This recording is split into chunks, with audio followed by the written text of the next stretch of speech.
If you find yourself around Lake Champlain this summer, you may notice something strange out there on the water. And no, it's not Champy, the lake monster. You're going to see a set of large barges creeping south. And what they're doing is they're laying cable along the bottom of the lake as part of the Champlain Hudson Power Express project. It's essentially an extension cord to plug New York City into Quebec's vast system of dams, reservoirs, its existing transmission network. The latest on the massive project to carry carbon-free electricity to New York down in the bottom of Lake Champlain.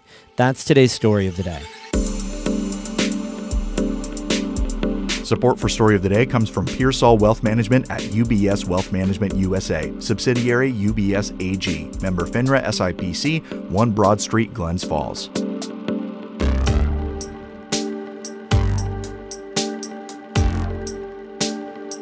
Hey, I'm David Sommerstein. It's Monday, June 17th. First up, a well-known diner just north of Watertown was severely damaged by a fire over the weekend.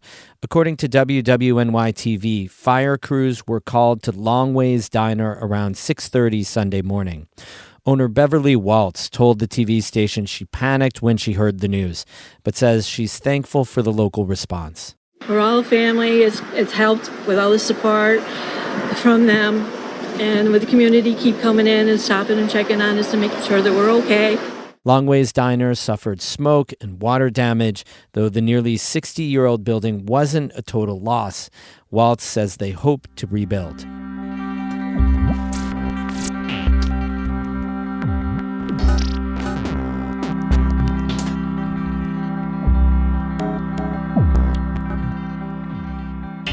The Champlain Hudson Power Express is a 339-mile-long transmission line that'll run from the Canadian border to Queens.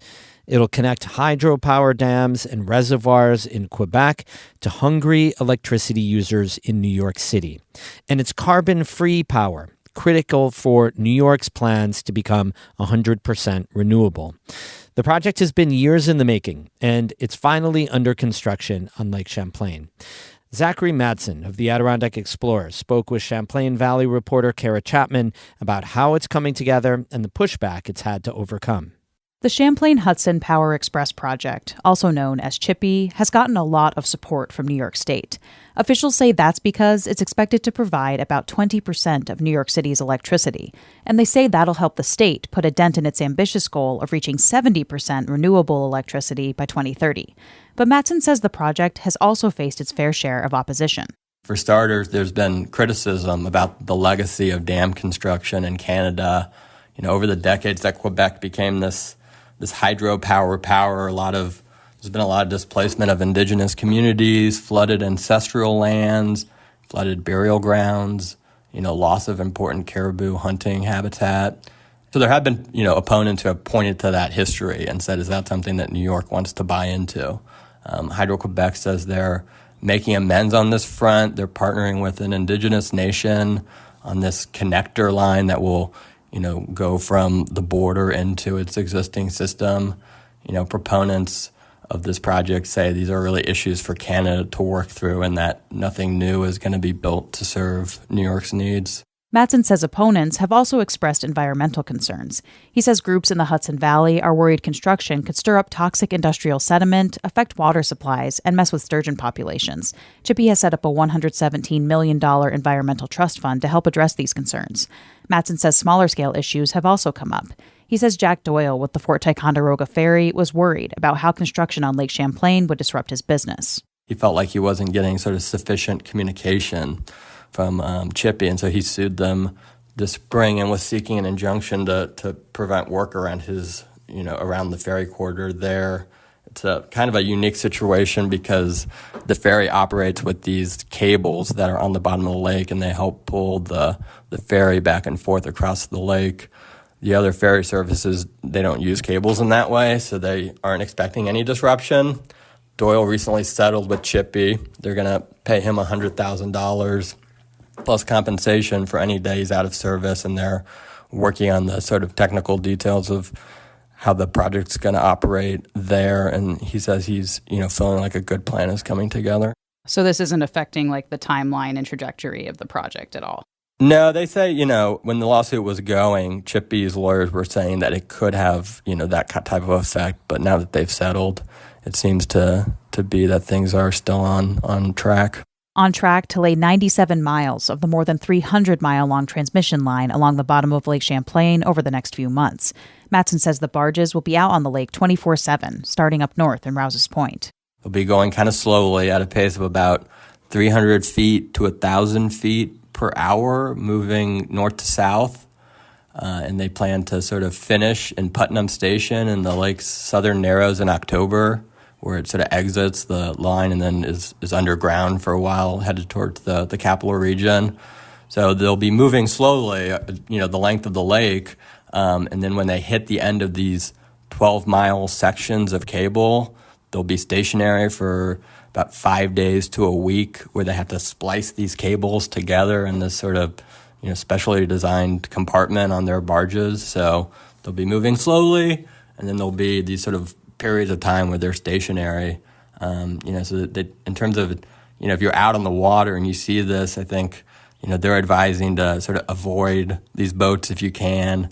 If you do have to pass them, to go in front and to sort of just keep the distance if you're able to. And can you talk about kind of a more technical question? What's the process of how these lines will be, laid or buried along the bottom of Lake Champlain? Right. So it depends on how deep the lake is, where they're putting it down. So at depths less than 150 feet, the cable will be buried in the sediment about 4 feet deep. At depths deeper than 150 feet, it's just kind of set on the bottom of the lake, and then they cover it with these concrete mattresses. They use a thing called a jet plow. It basically just shoots water to clear this trench that the cable goes into, and then kind of collapses back in on itself so that the cable is buried. And then, they do a similar process in sort of shallower sections, just without the jet of water. It's kind of striking that this is such a huge project. A sizable chunk of it is going to be going along the bottom of Lake Champlain, and yet, the communities in northern New York and Vermont on either side of the lake will not stand to benefit from this renewable energy. They won't be receiving any of it. What's been the thoughts on the ground that you've been hearing about that?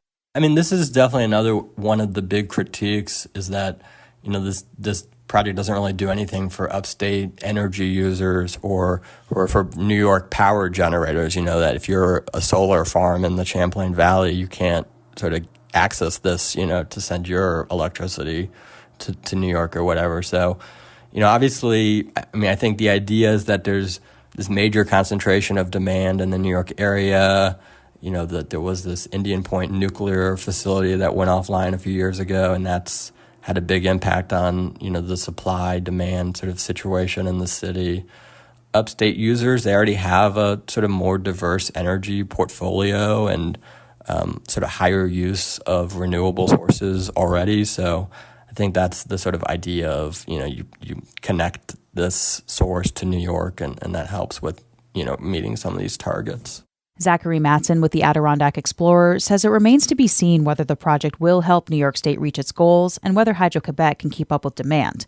The line is set to go live in 2026. Kara Chapman, North Country Public Radio. We have more news all the time on our website, ncpr.org. Music today by Christopher Watts of Canton and Jared Sommerfeld of Potsdam. I'm David Sommerstein, North Country Public Radio.